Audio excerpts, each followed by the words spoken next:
ప్రియమైన సహోదరి సహోదరులారా, మీకు శుభవార్త. 2025 సంవత్సరంలో మొత్తం 365 అంశాలను మీతో పంచుకోబోతున్నాము. జనవరి 1వ తేదీ నుండి ప్రతిరోజు ఒక అంశము మరియు దానికి సంబంధించిన వాక్యమును పంచుకుంటాము. దయచేసి ఆ వాక్యములను వినండి, ధ్యానించండి మరియు ఆశీర్వదించబడండి. దయచేసి సబ్స్క్రైబ్ చేయండి మరియు మీ స్నేహితులతో పంచుకోండి. ధన్యవాదాలు.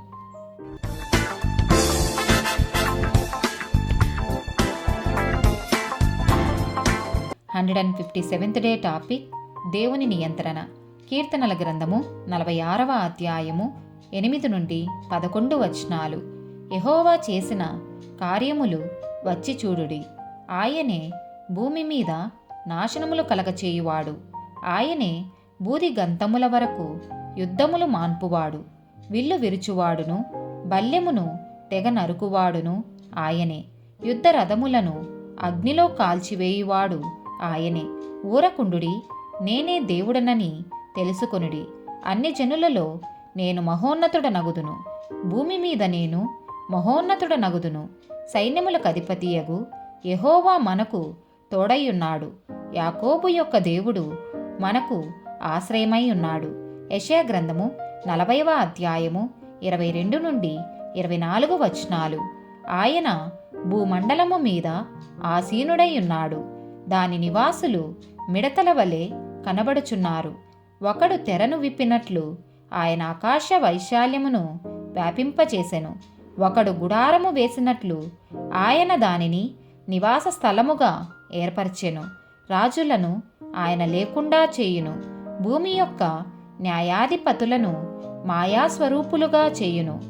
వారు నాటబడగానే విత్తబడగానే వారి మొదలు భూమిలో వేరు తన్నకమునిపే ఆయన వారి మీద ఊదగా వారు వాడిపోవుదురు. సుడిగాలి పొట్టును ఎగరగొట్టునట్లు ఆయన వారిని ఎగరగొట్టును. యెషయా గ్రంథము 55వ అధ్యాయము 11వ వచనము. నిష్ఫలముగా నా యొద్దకు మరలక అది నాకు అనుకూలమైన దాని నెరవేర్చును. నేను పంపిన కార్యమును సఫలము చెయ్యును. దానియేలు గ్రంథము 6వ అధ్యాయము 26, 27 వచనాలు. నా సముఖమున నియమించినదేమనగా నా రాజ్యములోని సకల ప్రభుత్వముల యందుండు నివాసులు దానియేలు యొక్క దేవునికి భయపడుచు ఆయన సముఖమున వణుకుచుండవలెను.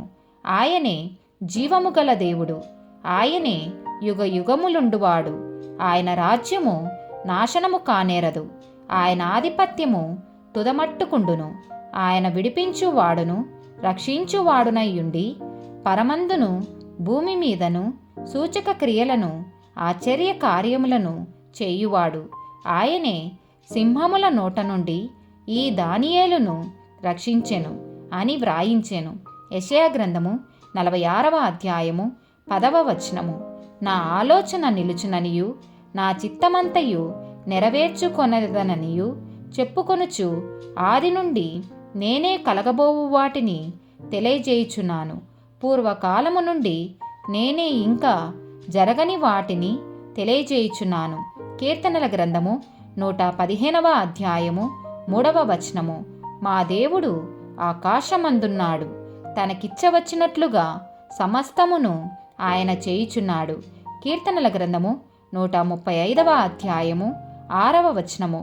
ఆకాశమందును భూమి యందును సముద్రముల యందును మహాసముద్రములన్నిటి యందును ఆయన తనకిష్టమైనదంతయు జరిగించువాడు.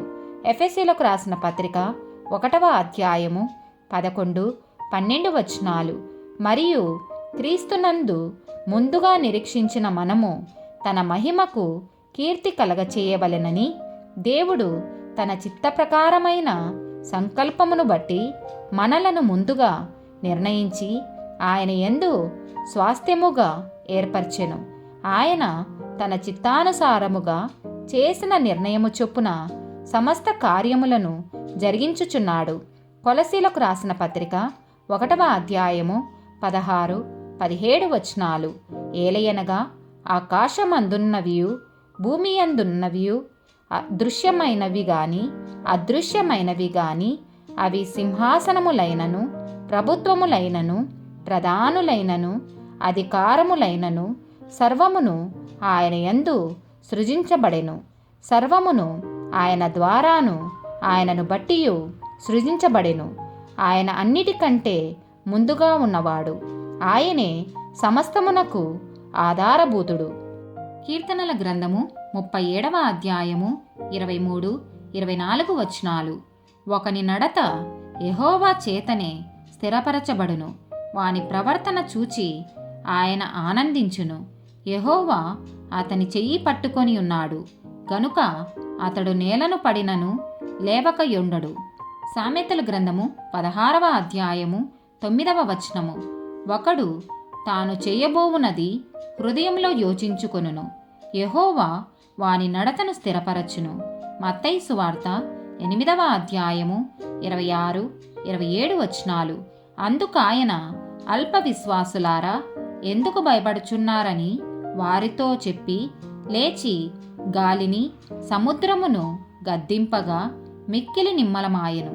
ఆ మనుషులు ఆశ్చర్యపడి ఈయన ఎట్టివాడో, ఈయనకు గాలియు సముద్రమును లోబడుచున్నవని చెప్పుకొనిరి.